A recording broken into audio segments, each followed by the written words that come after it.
जब आपके पास वड़ा खाओ खाने के पैसे नहीं है और तब आप स्कॉटलैंड घूम कर आ रहे हो 2 महीने, तो मतलब कहावत है ना कि बॉम्बे में रातों रात दुनिया बदल जाती है। तो आई गेस वो हुआ मेरे साथ। थर्सडे को मैं सोया, फ्राइडे को जब मैं उठा तो it was all over the Maharashtra. 95 year old की आजी फुल अपना लावनी स्टाइल में, उन्होंने लावनी नहीं क्या नवारी। नवारी स्टाइल में उन्होंने अपनी साड़ी लपेटी हुई थी।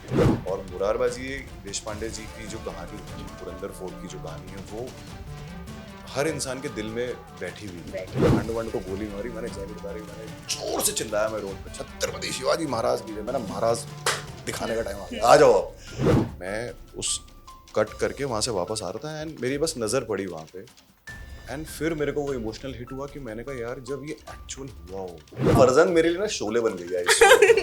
वो मेरे लिए ना मील का पत्थर बन गई है और वो पहचान मेरे साथ मरते दम तक रही। अब नेक्स्ट डे फिर रुचि, मैं पुणे गया था थिएटर विजिट के लिए, तो रुचि उन्हें हब मॉल में ले, वहाँ वो लोग सीटों पर चढ़ के चिल्ला रहे हैं, राजा के नाम के वो लगा रहे हैं और एक्शन पे सब कर रहे हैं। वो देख के कहते हैं हाँ। स्ट्रगल के टाइम पे मुझे एक कास्टिंग वाले थे, उन्नी कृष्णन नाम का इंसान था, वो मुझे बहुत इंसल्ट फील करा था। वरना आपकी रात सुबह यही सो के उठती कि यार आज काम मिलेगा या नहीं, और मैं ऑनेस्टली बताऊं, जितना शायद मराठी इंडस्ट्री में लोग हार्डवर्क करते हैं, मराठी बिग बॉस से मुझे बहुत बार मेरी टीम से बात हुई है, बट शाबास बहादरांनो, काय पण मर्दुमकी उत्तुत चालली आहे. शिवाजी राजास निकडलं की आपले बहादर, आपल्या अपरांचा बहादर. नमस्कार, मी तुमची पत्रकार श्वेता चिकणे तुमचं हार्दिक स्वागत करते टेलीचक्कर रिजनल मध्ये। आज आपल्या बरोबर गप्पांसाठी ती व्यक्ती बसली आहे जिने महाराष्ट्राच्या मनावरती राज्य केलंय। जेव्हा जेव्हा मराठी हिस्टॉरिक मूवीज आल्या त्या व्यक्तीचं असणं म्हणजे साहजिकच आहे। तर असे आपले महाराष्ट्राचे मावळे अंकित मोहन आहेत आपल्या बरोबर। कसे आहात? नमस्कार नमस्कार. खूप छान वाटतंय तुमच्याबरोबर बोलून, तुमच्याबरोबर भेटून, आणि खूप टाइम पासून मी हेच ड्रीम करत होते की आपण भेटूया, बोलूया। तुम्हाला कसं वाटतं टेलीचक्कर मध्ये येऊन? माझा खूप जुना रिश्ता आहे टेलीचक्कर बरोबर.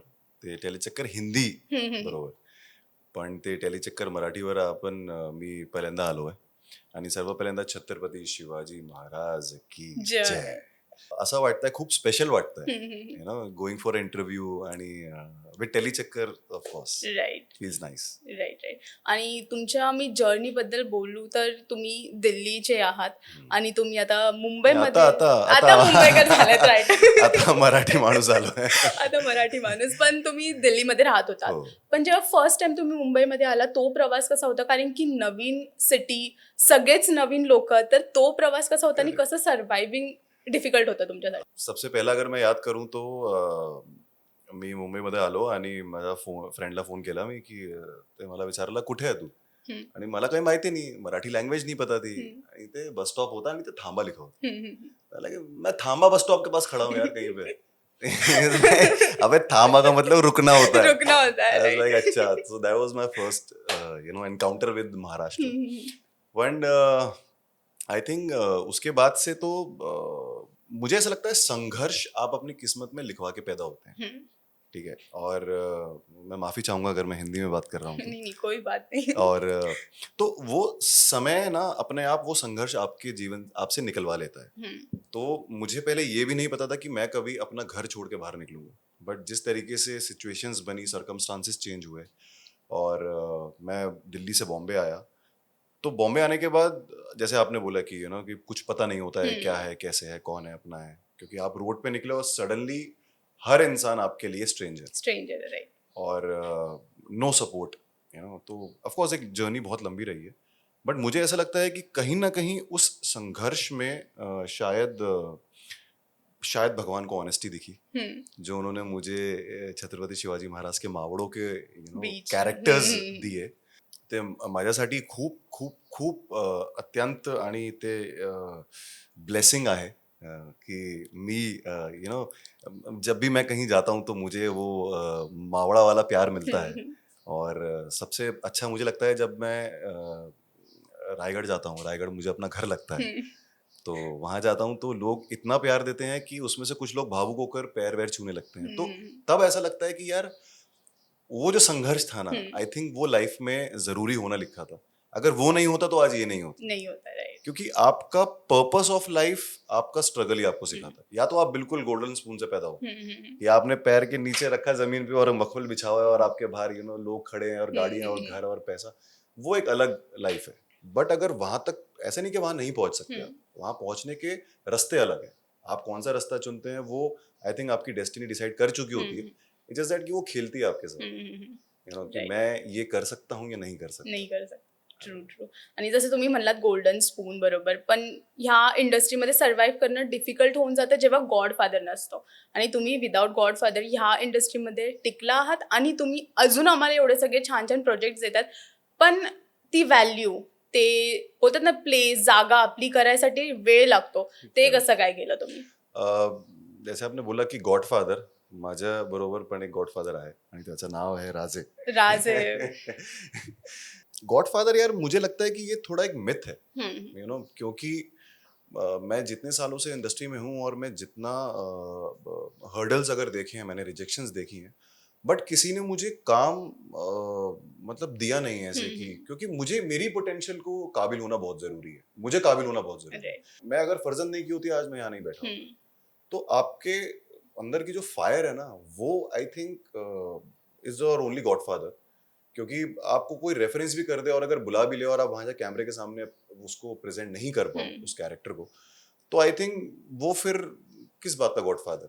नाम लेना तो बहुत कंट्रोवर्शियल हो जाता है, बट ऐसे बहुत से लोग हैं, बहुत से नाम हैं जो गॉडफादर के होते हुए शायद अपना पैर नहीं जमा पाए। बट नो ऑफेंस, कहीं ना कहीं इंसान अपनी जिंदगी का मकसद ढूंढ ही लेता है। तो आप बस लगे रहिए यार, तेच मला माझं म्हणणं आहे। छान छान शिकताय तुम्ही हो, हळूहळू. खूप प्रयत्न करतोय मी खूप मराठी प्रयत्न बोलायला. करताय. राईट. तर जसं मी म्हणले तुमची सुरुवात रोडीज पासून झाली होती, तर तो प्रवास कसा सुरू झाला आणि पेरेंट्सला कसं कन्व्हिन्स केलं की मी रियालिटी शो पासून डेब्यू करतोय टेलिव्हिजनसाठी? ते पण अनएक्सपेक्टेड होता। सी क्या होता है ना कि आप जब दिल्ली में एक बिजनेस बैकग्राउंड से जब जन्म लेते हैं ना, तो वहाँ पे वो परदादा, दादा, पिताजी सब यही सोचते हैं कि वो जनरेशन वही काम करती चलेगी, और जो कि हो भी रहा है वहाँ पे। राईट. और मैं भी खुश था, मैं घर वालों के साथ रहता था, बिजनेस भी देख रहा था सब। अचानक से रोडीज एक दिन हुआ, और वो भी मैं अपने लिए नहीं गया था, किसी दोस्त के भाई को, जो उसके लिए शायद बहुत ही प्रेप किया था उसने। ओके. और वो कहते हैं ना कि हम तो बचपन में लफंडों की तरह घूमते थे, चप्पल में, पैंट में, निक्कर में, और वो प्रॉपर एमएनसी में काम करता था, और वो एक जेन गाड़ी आती थी उस टाइम पे, वो लेके जाता था, और लोफर और शूज एकदम स्टड बन के रहता था। तो मेरे दोस्त ने बोला कि यार इसकी जुगाड़ से एंट्री करानी है, तू करा सकता है। मैंने कहा ठीक है। तो गया मैं उसके लिए था, और मैंने उसका पूरा फॉर्म एक जेरोक्स छाप दिया, और वो सेलेक्ट नहीं हुआ और मैं हो गया। Wow. So I think destiny वहीं से चेंज हो गई थी। And at a very early age, north campus में जहाँ कॉलेजेस एडमिशन नहीं दे रहे थे, वहां पे मेरे 50-50, 30-30 फीट के होर्डिंग्स, रोडीज के। तो दिल्ली ना फेम वाइज बहुत ही अलग है बॉम्बे से। यहाँ पे अगर अभी हमें रणबीर कपूर चलता हुआ दिख सकता है unexpected, because this is Bombay. Right. So वहां पे अगर ऐसा होता है तो बहुत शाहरुख सर वाली फील आती थी, बिकॉज आई वाज 19, और उस टाइम पे इतना फेम और एकदम से सब आना, बट वो पचाना भी बहुत राईट. मुश्किल है। ते खूप मतलब कहते हैं ना कि it's not everybody's piece of cake कि आप फेम भी पचा सको। मैं शायद उस टाइम पे नहीं पचा पाया था। मैं वो पार्टीज में और एक फेम में मैं खो गया था, मुझे पता नहीं चला। बट एक दिन पिताजी ने रियलाइज कराया, बहुत अच्छे से कराया। फिर मैं वापस जमीन पे आया। आई थिंक फिर बॉम्बे का प्लान बना, एंड 2007 मैं यहाँ पे आया था, और तब से मैं गया ही नहीं। गया ही नहीं. वाओ. एंड बहुत सारे मूवीज आपने दी है, एंड मौसम मैंने देखी है, that was your debut right? और उसमें भी शाहिद कपूर एंड सोनम कपूर. मौसम ने वैसे बहुत सारे लोगों के मौसम बिगाड़ दिए। बताना चाहोगे तो? नहीं मतलब बहुत अलग अलग मौसम में शूट हुई थी ना, वो तो तबीयत खराब हो गई थी। तो उसी तरह बहुत सारे आपने शोज दिए, फिर मूवीज दिए बैक टू बैक, बट जब फर्जंद हुई, and that is like completely different, like language barrier आपको फेस करना पड़ा होगा, तो वो फर्जंद आपके लाइफ की कैसे टर्निंग पॉइंट रही? फर्स्ट ऑफ ऑल मैं बहुत ग्रेटफुल हूँ इस चीज़ के लिए कि मुझे उस समय पे मौसम मिली, जो आज मैं 15 साल बाद भी उसके बारे में बात कर पा रहा हूँ। तो श्री जी में ऑडिशन होते थे, और वड़ा पाव खाने के पैसे होते थे उस टाइम पे। तो वड़ा पाव खाते खाते मैं ऐसे ही चला गया और मुझे किसी ने बोल दिया कि यहाँ पे ऑडिशन चल रहा है, और वहाँ पे मैं अंदर चला गया और अमिता नागपाल करके एक उस टाइम कास्टिंग में थी, मुझे पता नहीं अभी कहाँ है वो, बट वो थी वहाँ पे, और ऐसे ही नॉर्मल बात चल रही थी।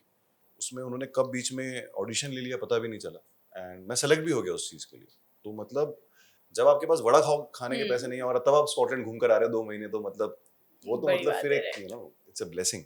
उसके बाद से मुझे एक चीज़ तो रियलाइज हो गई थी कि इस शहर में you are on your own. अगर आपको 1,000 पर डे कमाना है, 10,000 पर डे कमाना है, 1 लाख पर डे कमाना है, 10 लाख पर डे कमाना है, वो कोई दे के नहीं जाएगा जब तक आप खुद को नहीं वो कहते हैं ना, सोना जितना तपता है उतना अच्छा उसका रिजल्ट निकलता है। तो आई गेस मुझे ऐसा लगा कि वो चीज़ों को मैं फुलफिल कर पाऊंगा, उसके लिए मुझे वो 10 साल का एक हार्डवर्क फेज मेरी लाइफ में था, जिसने मुझे जेन्युइनली पर्सनली प्रोफेशनली बहुत तोड़ा था। और एक अलग पॉडकास्ट कर सकते हैं हम उस स्ट्रगल के बारे में। तो उसके बाद जब फर्जंद मेरे सामने आई, और मैं हमेशा से ग्रेटफुल हूँ दिक्पाल का कि उसने मुझे चुना, कि मतलब इतने सालों से इंडस्ट्री में है, उसका पहला प्रोजेक्ट था, वो किसी भी मराठी नॉन फेस के साथ वो फिल्म कर सकता था और अलग उसकी रूप रेखा बन सकती थी, बट महाराज ने शायद मुझे चुना था, राइट। जो उसके ऊपर वाली पावर थी। तो वो जब मेरी लाइफ में आई तो मुझे ऐसा लगा कि आज मैं उस चीज़ को फील करता हूँ, जब मैं 8-9 साल पहले फर्जंद के प्रोसेस के बारे में सोचता हूँ, वहां से मेरी लाइफ में ना एक क्राफ्ट की मेच्योरिटी चेंज होने वाला दौर था वो, क्योंकि उसका ना एक प्रोसेस का एक रूटीन था जो मैं शायद दोबारा फॉलो ही नहीं कर पाया, बट उतना हिट से नहीं कर पाया, बिकॉज उस टाइम पे सुबह उठना, वेपन्स ट्रेनिंग दिक्पाल के साथ, फिर 3 घंटे जिम, फिर डाइट, फिर रीडिंग, फिर शाम को फिर 3 घंटे जिम, रात को फिर दिक्पाल के साथ रीडिंग, तो वो पूरा ना एक साइकिल बन गया था। तो आई गेस वहां से मुझे वो उस क्राफ्ट की सीरियसनेस, आपके ऊपर लोगों के पैसे दाव पे लगे होते हैं उसकी सीरियसनेस, पूरे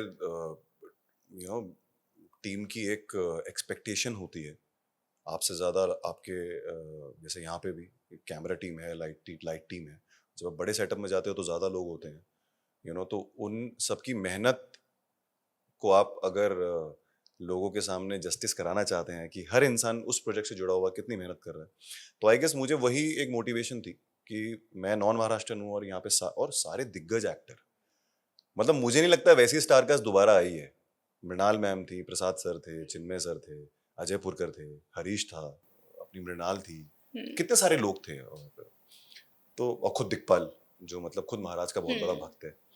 तो आई गेस उन सब में मुझे जब वो चीज ये नहीं पता था कि रातों रात क्या हो सकता है लाइफ में आपकी, तो वो जब कहावत है ना कि बॉम्बे में रातों रात दुनिया बदल जाती है, तो आई गेस वो हुआ मेरे साथ। थर्सडे को मैं सोया, फ्राइडे को जब मैं उठा तो it was all over the Maharashtra.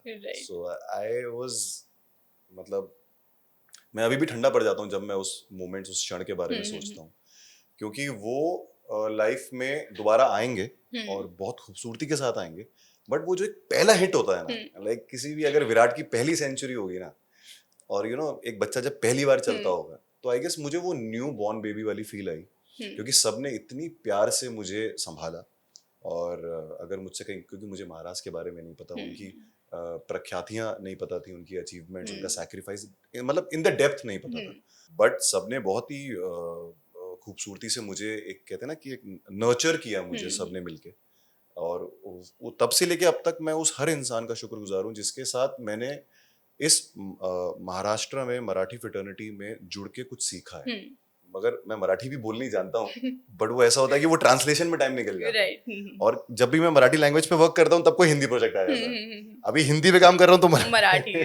So I think, but या मैं ये कहना चाहूंगा खुले दिल से और चौड़े होके कि language is not the barrier, not a barrier at all. Nice. मी जेवढे पण बघितले इतिहासिक, तुम्ही एवढे सगळे केले आहे महाराजांच्या ह्याच्यावरती, पण तुम्हाला कधी दर्पण नाही आलं का? कारण की आपण एवढी मोठी भूमिका साकारतो तेव्हा कुठे ना कुठे रिस्पॉन्सिबिलिटी एक येते की मी ज्या प्रकारे करतोय त्या प्रकारेच प्रेक्षकांकडे पोहोचायला पाहिजे. चुकीचं झालं तर ट्रोलिंग पण होते खूपच. आजकाल तर छोट्या छोट्या ह्याच्यासाठी ट्रोल करतात.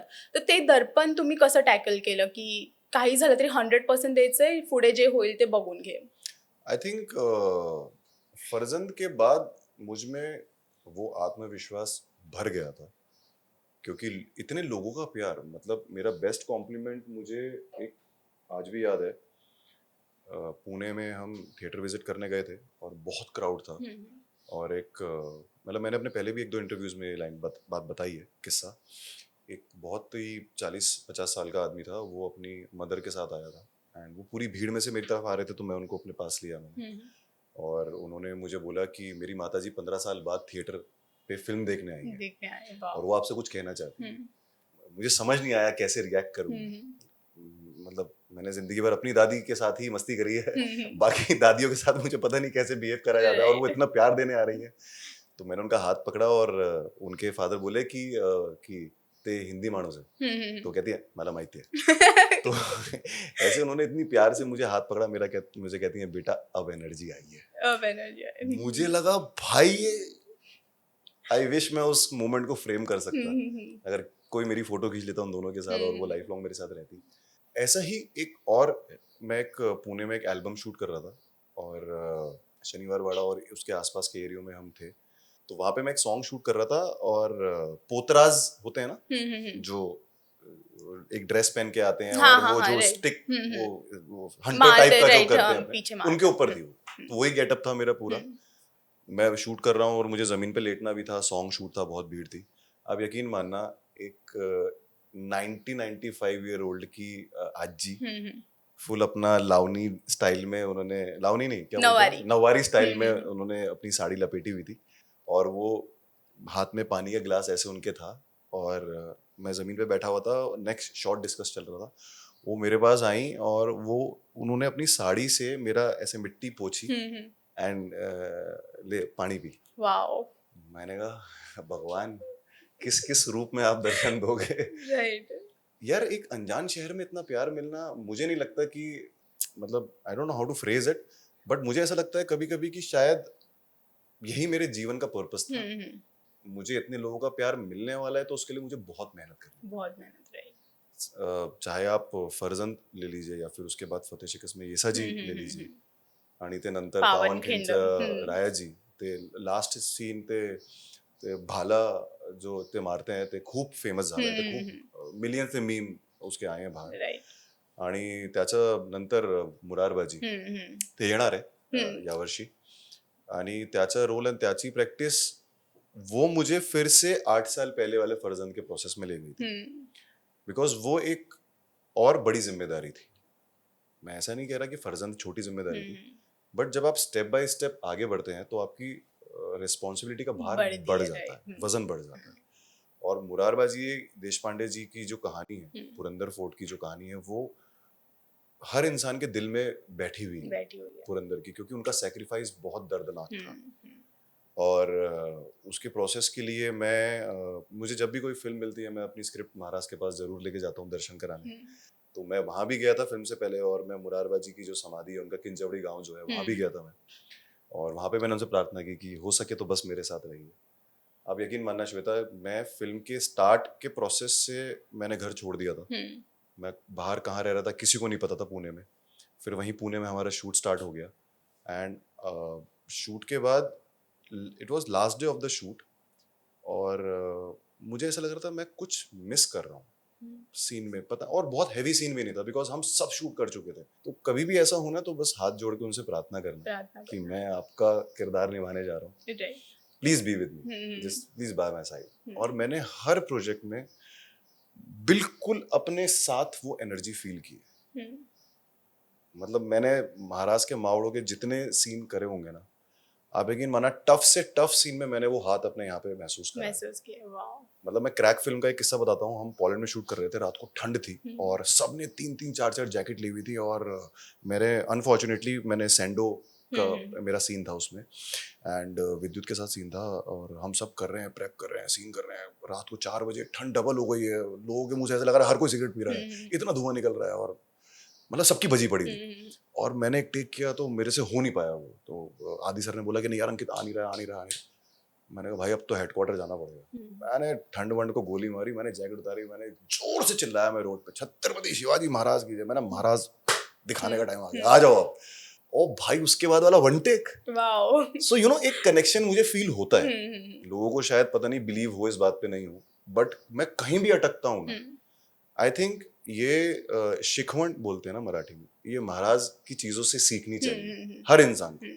मतलब मैं नॉन महाराष्ट्र नहीं मानता हूँ अपने आप को, मैं हिंदुस्तान का हिस्सा मानता हूँ अपने आप को। उन्होंने कैसे कैसे डिफिकल्ट सिचुएशन में उसको कैसे ओवरकम किया होगा और उससे कैसे वो निकले होंगे। मतलब हम 350 किले जीतने की बात करते हैं, आपसे 350 मीटर चलने में आपके पैर दुख जाते हैं, तो इमेजिन वो पूरी जर्नी में उन्होंने उस सिचुएशन को कैसे क्रॉस किया। So I guess he is the biggest example and the biggest inspiration. कभी भी लाइफ में कहीं भी अटको, आंख बंद करो, या तो माँ का चेहरा आता है या महाराज का चेहरा, महाराज का चेहरा आता है, राइट। और महाराष्ट्र में तो उनको देव माना जाता है, सब लोग पूछते हैं। Not only Maharashtra, I tell you, आप वर्ल्ड के बाहर भी देखोगे ना, बहुत कंट्रीज में गुरिल्ला वॉर के ही एग्जाम्पल्स लोगों ने उठाए हैं। और हर जगह लोग ये कहते हैं कि ऐसी शख्सियत हमारे पास अगर होती ना तो हम कहाँ से कहाँ पहुंच जाते। आई गेस मुझे भी ये बहुत गर्व महसूस होता है इस बात पे कहते हुए कि हम हिंदुस्तान में हैं, और अगर उसमें एक जगह का अगर पूरा आप सह्याद्री रेंज की अगर बात करो और पूरा एग्जाम्पल सेट करने की बात करो, तो उस अकेले इंसान ने, मतलब पावनखिंड का एक सीन था जब लास्ट में सब मर जाते हैं और वो निकलते हैं एंड सारे मावड़ों की लाशें थी, और मैं उस कट करके वहां से वापस आ रहा था एंड मेरी बस नजर पड़ी वहां पे, एंड फिर मेरे को वो इमोशनल हिट हुआ कि मैंने कहा यार जब ये एक्चुअल हुआ होगा तो इनकी माताओं के साथ, बहनों के साथ, पत्नियों के साथ, बच्चों के साथ क्या बीता होगा। राइट। मतलब हम कितने कंफर्ट में हैं श्वेता, वी हैव, मतलब हमें ना अपने ये जो कहते हैं ना, what is the word I am missing, जो हमें ये सब चीजें मिली हुई है ना लाइफ में, प्रिविलेज जो मिली हुई है, आई गेस उसका ना हम बहुत नाजायज फायदा उठाते हैं। यू नो, आपको एहसास नहीं है कि हम छोटे से दर्द को दर्द मान लेते हैं, छोटे से ट्रॉमा को ट्रॉमा मान लेते हैं। यू नो, अभी आप आसाम में देखो क्या हालत है। यू नो, कि हम, मतलब मुझे ऐसा लगता है कि आपको जो चीज, जो जीवन मिला है ना, आपको उसके लिए ग्रेटफुल होना बहुत ग्रेटफुल होना चाहिए, राईट। आणि ते तेव्हा होते तेव्हा त्यांनी एवढं सगळं केलेलं, जर ते अजून काही वर्ष विदाउट एनी सपोर्ट आता असले असते तर काय काय काय केलं असतं आपल्यासाठी। आणि सिरियसली तुम्ही कॅरेक्टर सुद्धा एवढे सगळे प्ले केले, जेन्युइनली असं वाटतं की आपलाच माणूस प्ले करतोय। आणि शिवाजी महाराज म्हणजे त्यांची एवढी आस्था करतात सगळे लोक महाराष्ट्रामध्ये, तेवढी एवढी पूजले जातात, तुम्ही बोलतात बाकीच्या ह्याच्यात पण, तर तुम्हाला बघून ते त्यांना एक सुकून भेटतो आपण बोलू शकतो, तर खूप छान वाटतं। आणि मी पण फर्जंद बघितलेलं, आय वॉज लाईक वाव। माझ्या पेरेंट्स लाईक, मम्मीला पण आता मी रिसेंटली सांगितलं, अरे माहितीये फर्जंद बघितला होता, मतलब फर्जंद मेरे लिए ना शोले बन गई है। वो मेरे लिए ना मील का पत्थर बन गई है, और वो मुझे, वो पहचान मेरे साथ मरते दम तक रही, क्योंकि मुझे पता है कि उसके बाद मैं आज भी, मैं अपने जब इंस्टा का डीएम देखता हूँ तो वो 98% इस यूथ के मैसेज से भरा है कि दादा मी जिम सुरू केला है, मला डाइट सांगा, मला प्रोटीन सांगा दादा। वो एक ऐसा कि भाई वाला कनेक्शन लोग बोलने लगे, दादा मुरारबाजी कधी येणार आहे, दादा तुम्ही काय कुठे आहे, दादा पुण्यामध्ये काय भेटू का, भेटू शकतो का। In fact I was in Hyderabad in Bangalore, lot of Maharashtrian are there also, so I bumped into few Maharashtrian there and they like की दादा तुम्ही कुठे, इकडे काय करता तुम्ही। Hyderabad, it was very beautiful, it's beautiful. खूप छान। आणि आम्हाला पण वाटतं तुम्ही एवढे कॅरेक्टर केले, तर कधी असं झाले का की जो कॅरेक्टर केलाय तोच तुम्ही घरी सुद्धा घेऊन जाता, त्याच कॅरेक्टरमध्ये महीनों तुम्ही त्याच झोन मध्ये असता, असं झालंय का कधी?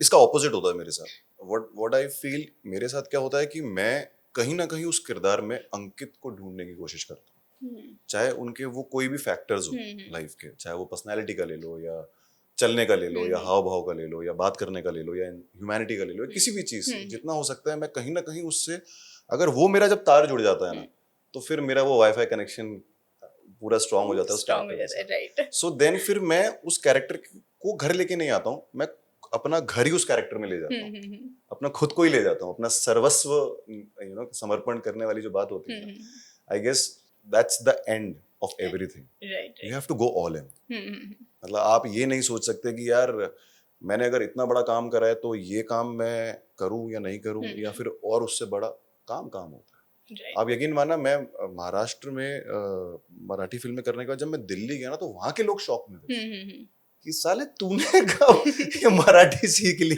मैंने कहा भाई सीखी तो अभी तक नहीं आई है बोलनी, मगर ये काम आ गया है लाइफ में। अनबिलीवेबल चीज है यार, मेरे और मेरी फैमिली के लिए तो मतलब जब मेरे परिवार बॉम्बे आया था और उनको मैंने सोचा पहली बार आए हैं तो किसी बड़े थिएटर में टाउन वन साइड में उन्हें ले गया रिक्लाइनर्स पे कहीं पे, तो मेरे पिताजी कहते हैं यार मजा नहीं आ रहा यार, भीड़ नहीं है यहाँ पे यार। अब नेक्स्ट डे फिर रुचि, मैं पुणे गया था थिएटर विजिट के लिए, तो रुचि उन्हें हब मॉल में ले गई। वहां वो लोग सीटों पर चढ़ के चिल्ला रहे हैं, राजा के नाम के वो लगा रहे हैं और एक्शन पे सब कर रहे हैं, वो देख के कहते हैं हाँ अब मजा आ रहा है, अब मजा आ रहा है, राइट। सो यार ये एक भाव है कि यू नो हर कोई जिंदगी भर साथ नहीं रहता। ट्रू। आपके परिवार अगर आपके साथ हैं जितने भी समय तक हैं, आप उनके साथ ऐसी मेमोरीज क्रिएट कर सकते हैं या उनके लिए कुछ कर सकते हैं जो आपको एक कि एक कोडैक पिक्चर मोमेंट हो जाता है आपके लिए, and you can live with it for the rest of your life. Right right right. जितना भी किया है वो सब रिटर्न में मिलता है, प्यार इतना जो लोग आपसे करते हैं, हर जगह आप जाते हो आपको पहचानते हैं, और एक ऐसा कैरेक्टर जो लोग उसी नाम से आपको आज तक पहचान, फरजंद या फिर राया जी।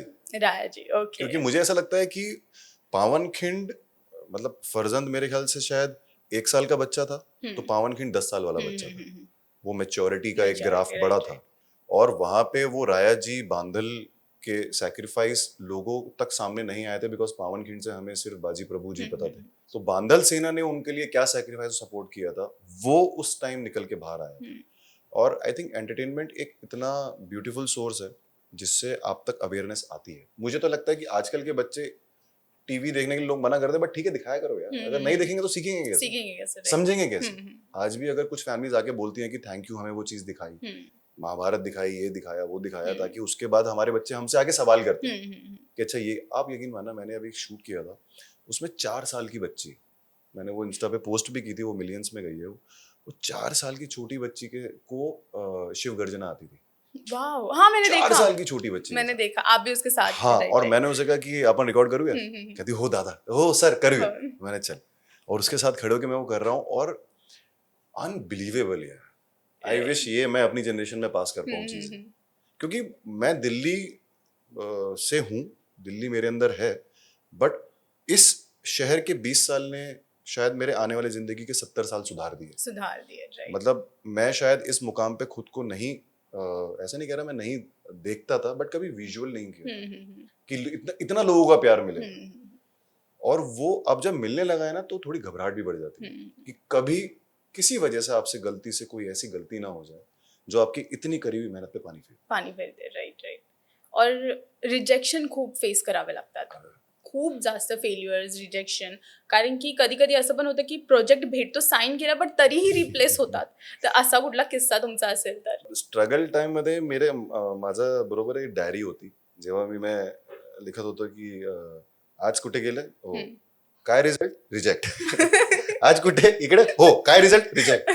तो खूप एक मोठी डायरी होती, बट आई थिंक तब उस चीज का दुख होता था, अभी उस चीज का सुख फील होता है. ये मुझे नहीं मिला, इसका मतलब मैं और बड़ी चीज के लिए बना, ये मेरे लिए नहीं हुई. मतलब मैं एक शो साइन, जैसे आपने बोला साइन, मैं साइन करने ही शो जा रहा था, रास्ते से उनका फोन आया कि कुछ चेंजेस हो गए हैं.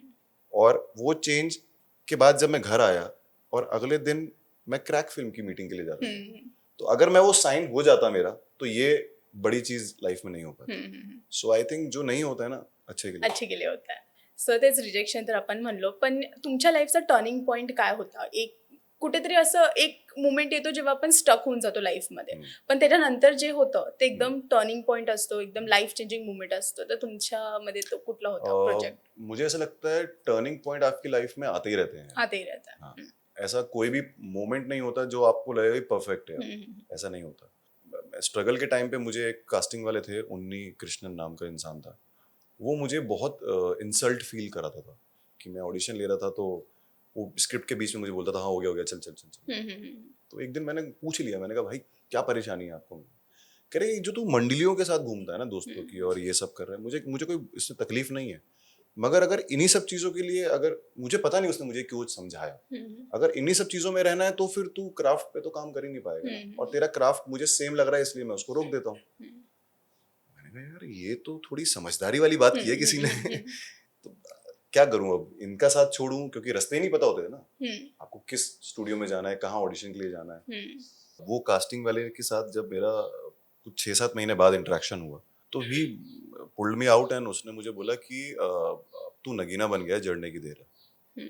कि मतलब तूने मेरे कहे हुए को थोड़ा समझा और तूने थोड़ा सा स्क्रिप्ट पे और चीज़ों पे, तो मुझे लगा कि आई थिंक वो फर्स्ट टर्निंग पॉइंट था जहाँ से मुझे रियलाइज हुआ कि अच्छा एक्टिंग इसे कहते हैं, इसे कहता है। और ये जो आप कर रहे हो वो ओवर एक्टिंग होती है या फिर वो जीरो एक्टिंग होती है। आपको एक्टिंग ये करनी है, एंड एक्टिंग का बेस्ट पार्ट है आप एक्टिंग में एक्टिंग करो ही मत, just try to be real as you can, because वो किरदार लिखा हुआ है, तो उस किरदार को आप किरदार की तरह जियो, तब उसमें मजा है। तो आई गेस वहां से टर्निंग पॉइंट चेंज होते रहे, और सबसे बड़ा टर्निंग पॉइंट तो फरजन, मतलब जिसने मुझे मराठी मानुस बना दिया, महाराष्ट्र में एक पहचान दे दी। मतलब ऐसे तो बहुत एग्जाम्पल हुए हैं हमारे साथ, बट मैं और मेरी टीम जो है वंदना, उनके साथ हम परसों प्ले देखने गए थे। तो हम बैंड्रा में ही रोड पे जा रहे थे एंड हमने पूछा एक पुलिस वाले से, सर से सवाल पूछते हैं कि हम यहाँ से जा सकते हैं। तो हम दोनों जाके करते हैं, तो पुलिस वाले कहा अरे सर तुम्हें मैंने कहा वाह, मैंने कहा सर यहाँ से निकले चलान तो नहीं हुआ? कह रहे नहीं नहीं जाओ। सो आई थिंक ऐसा बहुत बार हुआ है कि यू नो कि गवर्नमेंट सेक्टर में भी मुझे बहुत लोगों ने प्यार दिया है।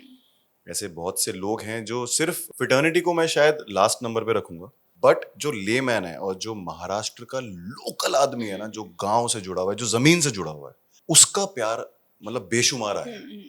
तो यू नो वहां से वो जो एक बाढ़ आई है ना मेरे पास प्यार की, वो मेरे लिए आई थिंक सबसे बड़ा टर्निंग पॉइंट था। सबसे बड़ा टर्निंग पॉइंट। आणि तुम्ही खूप वेगळे दिसता जेव्हा तुम्ही मराठी हिस्टॉरिक मूवी करता। तुम्ही लिटरली, मी तर ओळखलं नव्हतं तुम्हाला, कारण की मी बघितलं होतं घर राजा परदेस, त्यानंतर अजून तुमचे बघितलं होतं मी आधी पण, हां, बट कम्प्लीट डिफरंट. असं वाटलंच नाही की तुम्हीच आहात, हे पण रोल तुम्हीच प्ले केलेत. बट जेव्हा मी सर्च केलं ना, लाईक ओ दोन्ही सेमच आहेत, दोन्ही एकाच व्यक्तीने प्ले केलेत. सो ते थोडंसं माझ्यासाठी शॉकिंग होतं. बट अपार्ट फ्रॉम दिस तुम्ही जे पण केले आहेत प्ले, लँग्वेज बरोबर तुम्ही हॉर्स रायडिंग वगैरे काय असं पण शिकता आहात? हो, सगळं हॉर्स रायडिंग तो महाभारत के टाइम पे सीख ली थी, स्वॉर्ड फाइटिंग. पण नंतर मुरारबाजी फिल्म जेव्हा मी प्रॅक्टिस चालू होती, ते दोनों हाथ बरोबर ते तलवार वो चलाते थे, तो वो सीखना बहुत डिफिकल्ट, और वो ऑनेस्टी के साथ दिखाना, क्योंकि पुरंदर में आप अगर जाएंगे भी तो मुरारबाजी जी का पोज जो है वो ऐसा पोज है, both hand they have swords, और अकेला ऐसा फोर्ट है जो आर्मी के अंडर आता है. मतलब वहां जाके आपको लगेगा नहीं कि आपको ऐसा लगेगा मैं कहाँ, आई मीन हेवन, इतनी सुंदर जगह है वो. राईट. आणि तुम्ही ऑलराऊंडर तर आहातच. तुम्ही सिरियल्स केले आहेत, त्यानंतर तुम्ही हिंदी मराठी दोन्ही इंडस्ट्री बघितल्या आहेत, तर तुम्ही ऑलराऊंडर आहात. तेलुगू पण वाव. तेलुगू सुद्धा नाईस. म्हणजे तुम्ही खरंच सगळे इंडस्ट्रीज बघितल्या आहेत. सगळ्या इंडस्ट्रीमध्ये तुम्ही राहिला आहात, तिथल्या माणसांशी भेटला आहात, तर तुम्हाला एक गोष्ट जी डिफरंट वाटते ह्या इंडस्ट्रीमधून एकामेकापासून, ती काय आहे? I think the only difference I feel कि आप इंसान कैसे हैं. आप किसी भी भाषा से हो, फर्क नहीं पड़ता. अगर आपके अंदर पॉजिटिविटी है तो वो पॉजिटिविटी बाहर आएगी, अगर आपके अंदर नेगेटिविटी है तो वो बाहर आएगी, आपके अंदर रूडनेस है तो वो बाहर आएगी, मॉडेस्टी है तो वो बाहर आएगी. आप किसी भी उस पे लाइन पे चले जाओ, आप नॉर्थ की लाइन पे चले जाओ बेल्ट पे, या महाराष्ट्र की बेल्ट पे चले जाओ, या फिर आप किसी भी कंट्री में सिटी में कहीं भी चले जाओ, आप जैसे हो ना, आप वही वाइब दोगे और वही शेयर करोगे सामने वाले. राइट. और ये चीज ना कोई सिखाता नहीं है. ये आपके डीएनए में होती है, आपके माता पिता के आपके पालन पोषण में होती है, आपके अपब्रिंगिंग में होती है, आपकी स्कूलिंग में होती है. और स्कूलिंग मतलब नॉर्मल स्कूल नहीं, बट स्कूलिंग होती है कि आप लाइफ में कितनी चीजों को कितना डीप ऑब्जर्व करते हैं. मैंने अगर लाइफ में बहुत ऑब्जर्व करा है तो वो कहीं ना कहीं मेरी ऑब्जर्वेशन ही मुझे हेल्प कर रही है to become a better person और to become a better actor. आप ये सोचो कि अभी कोई सीन अगर मुझे मिला है, फॉर एग्जाम्पल फर्जन में अगर मुझे वो मोनोलॉग मिला है, शाबाश बहादरानो, ऐसा मेरा एक डायलॉग था उसमें, बहुत अच्छा था. काय मुर्दू की चालू होती, यही ऐसा बहुत अमेजिंग डायलॉग था. एनीवे, तो वो डायलॉग का जब मैं कर रहा था ना, तो मुझे ऐसा लगा कि this is not Ankit, this is not me, this is something else. और वो सिर्फ उतने ही सेकंड के लिए वो मुझे पावर फील हुई थी उस कैरेक्टर को प्रेजेंट करने की. एंड आई थिंक मेरे साथ साथ बहुत लोगों के दिमाग में भी घर कर गया वो सीन. तो ऐसा होता है, आपको कैरेक्टर के अंदर ना आपको पूरी जान डालनी पड़ती है. वरना Right. कैरेक्टर बाहर आएगा नहीं. बाहेर नाही आत आता. राईट. अपार्ट फ्रॉम दिस कुठले तुमच्या नवीन प्रोजेक्ट्स लाईनअप आहेत प्लीज आम्हाला सांगा. कुछ हैं जिनके बारे में बात नहीं कर सकता. जिसके बारे में बात कर सकते विल टॉक अबाउट दैट. अभी सबसे अच्छा मेरे साथ हुआ कि आदिनाथ कोठारे जो जिन्हें पानी के लिए बहुत सारे अवार्ड्स मिले हैं, और हम जानते भी हैं एक दूसरे को. तो कोठारे विजन के साथ मैंने एक प्रोजेक्ट किया है अभी जो अनाउंस करने वाले हैं वो लोग. और फिलहाल का जो लुक है वो उसी का दिया हुआ है और वो मुझे पसंद आया तो मैंने कहा चलो थोड़े दिन और रख के देखते हैं इसके Right. साथ. आणि जब लाइफ में थिएटर करना था तब उसके सोर्स नहीं बने, और अब जब यहाँ तक मैं पहुंच गया हूँ तो यहाँ पे अब थिएटर आ रहा है. सो हम एक दो प्ले भी कर रहे हैं जिनकी Wow. जल्दी अनाउंसमेंट होने वाली है. एंड वो प्ले और उस सब्जेक्ट ने मुझे चूज करा है. मेरी कोई हिमाकत नहीं है कि मैं उसको चूज कर सकूं. वो इस लेवल की प्लेज है. एंड मुरारबाजी तो येणार है. एक फिल्म आहे मराठी कॉप, उसमें बना हूं मैं. मराठी कॉप. हाँ, Wow. मतलब बना आदिनाथ वाले प्रोजेक्ट में भी कॉप हूँ, but that's a Hindi, it's also Hindi OTT. But उसमें मैं मराठी कॉप बना हूँ और बहुत अच्छी शूट हुई है. उस फिल्म का नाम है देवघर. देवघर. अनाउंस हो चुकी है वो, okay. And releasing date announce होने वाली है. तो आई थिंक मैं हर पल से ये सीखा है मैंने कि अब वो समय है कि जब शायद जो इतने सालों की स्ट्रगल है ना, उसका शायद मुझे भगवान कुछ मीठा चॉकलेट खिलाने वाले हैं. तो आई गेस वो मुझे लग रहा है कि because it's a very wonderful feeling when you sleep in the night, और जब आपको फील होता है कि हाँ यार अब कुछ प्रोजेक्ट्स लाइंड अप हैं रिलीज होने के लिए. यू नो एक बहुत बड़ी बात है एक एक्टर के लिए. वरना आपकी रात सुबह यही सो के उठती कि यार आज काम मिलेगा या नहीं. यू नो, और मैं ऑनेस्टली बताऊं, जितना शायद मराठी इंडस्ट्री में लोग हार्डवर्क करते हैं ना, मतलब मैं साइड नहीं ले रहा हूँ, बट हिंदी वाले में प्रिविलेज थोड़ी ज़्यादा है, बट मराठी में मैंने उनके एक्टर्स में वो डेडिकेशन देखी है. चाहे वो थिएटर बैकग्राउंड ले लो आप, या टेलीविजन ले लो, या फिल्म्स ले लो, या कहीं पे भी. एंड किस कमर्शियल पे वो लोग शूट करते हैं और किस सिचुएशंस में करते हैं, किस सराउंडिंग्स में करते हैं. I think heads of. मतलब मैं तो दिल से उस चीज़ को रिस्पेक्ट करता हूँ और मैं मेहनत को रिस्पेक्ट करता हूँ बेसिकली. सी आई फील मेरे लाइफ में ना कुछ फंडे हैं, आई गेस वो आपके क्लियर होंगे ना, तो वही मेरी मुझे लगता है ग्रोथ का एक रीज़न है. I think first is acceptance. आपको एक्सेप्टेंस होनी चाहिए कि आप कितने पानी में हो, आपकी क्या औकात है. आप जहाँ अपने आप को बना के दिखाने का करोगे ना, तो आज 4 साल का बच्चे को भी फोन चलाना आता है, तो एवरीवन इज स्मार्ट. किसी के सामने आप नहीं वो कर पाओगे, तो आप एक्सेप्ट कर लो कि हाँ मैं ऐसा हूँ, ये मैं करता हूँ. I think another one is hard work. No matter what, every second every minute you have to put your hard work. You know, smart work ठीक है, अच्छा है, बट हार्ड वर्क के बिना स्मार्ट वर्क भी काम नहीं करेगा.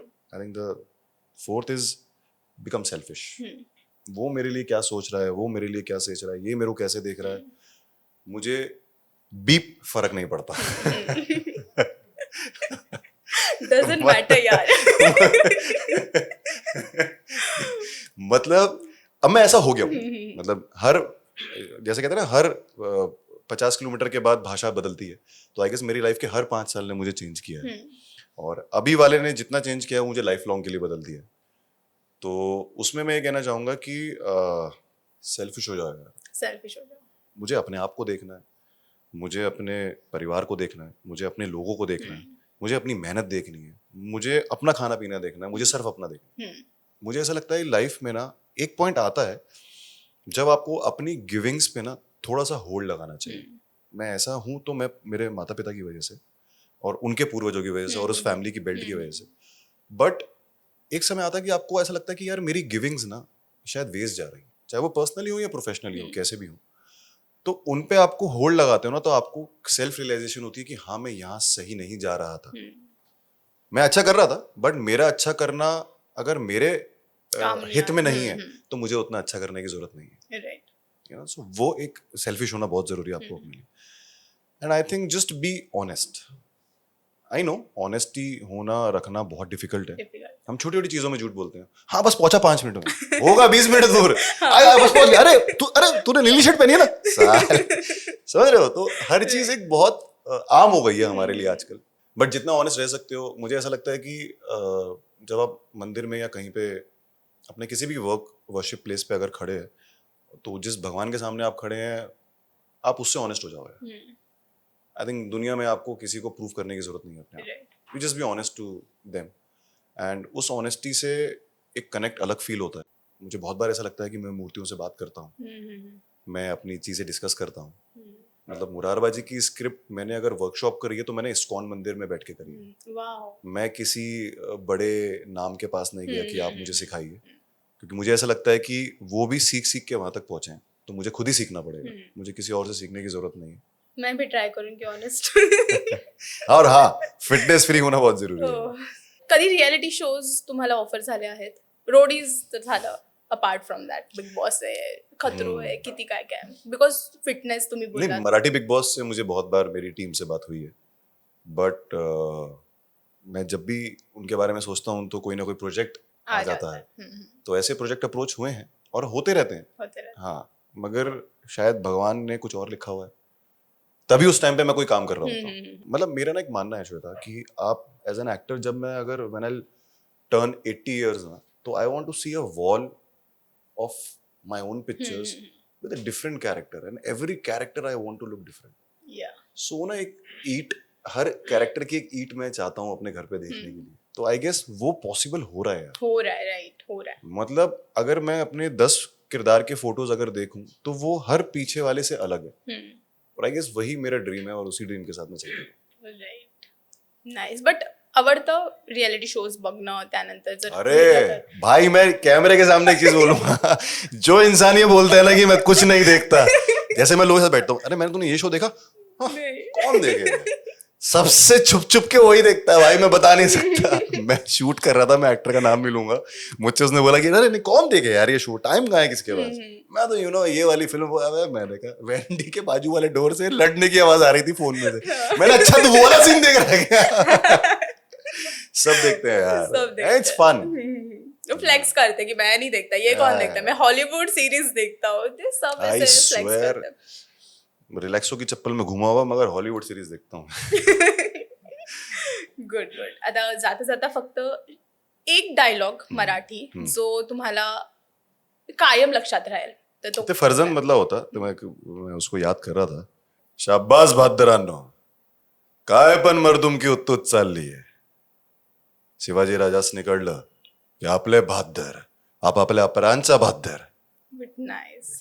काय करतात, आणि मरत्या तू तेव्हा होता ना, something like, I am sorry, इतना हल्का हल्का याद है, बट आई थिंक वो बहुत डिफिकल्ट, बहुत पुरानी, बट नाइस, अच्छा है. और ऐसे एक और था, भावांनो, आऊ साहेबांनी पन्हाळ्याचा इडा दिला आपल्याला, इडा मतलब मिशन, इडा दिला आपल्याला, आता जीव गेला तरी चालेल, पण पन्हाळा मारायचाच.